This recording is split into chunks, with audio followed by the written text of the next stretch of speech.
U.S. imposes sanctions on 43 Chinese companies over alleged Uyghur forced labor, banning their products from entering the U.S. market. The move expands trade restrictions and signals a tougher stance on human rights abuses. It could ripple through global supply chains and strain U.S. China relations.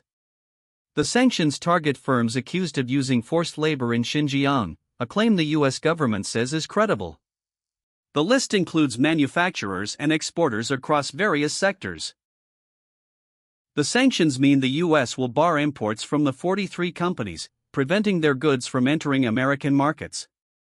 This action directly impacts the company's ability to sell in the U.S., potentially disrupting supply chains that rely on their products.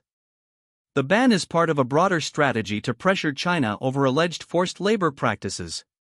It also signals to other firms the consequences of violating U.S. human rights standards. The sanctions raise questions about the economic impact on U.S. businesses and global supply chains. While the U.S. signals a tougher stance on human rights, it remains unclear how many companies will be affected and what the broader economic consequences will be. The move could prompt companies to seek alternative suppliers or adjust their supply chains, but the full ripple effect is still uncertain. The U.S. government has not released detailed economic analysis. Former Trump advisor on Venezuela leaves his unofficial role.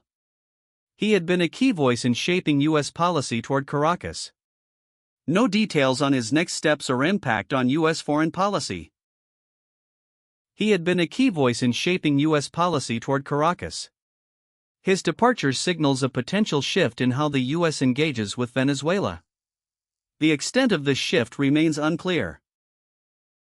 No details on his next steps or impact on U.S. foreign policy. The broader implications of his exit remain unclear, leaving observers to speculate on future U.S. engagement with Venezuela. Ceasefire status remains uncertain as negotiations between Israel and Hamas continue without a definitive agreement. The conflict persists, with both sides reporting sporadic exchanges of fire. The situation could shift rapidly, and updates may be delayed. While the ceasefire remains undefined, hostilities continue across Gaza and Israel. Both sides report sporadic exchanges of fire, and the situation could change rapidly. The lack of a firm agreement means civilians remain at risk, and international observers await a resolution.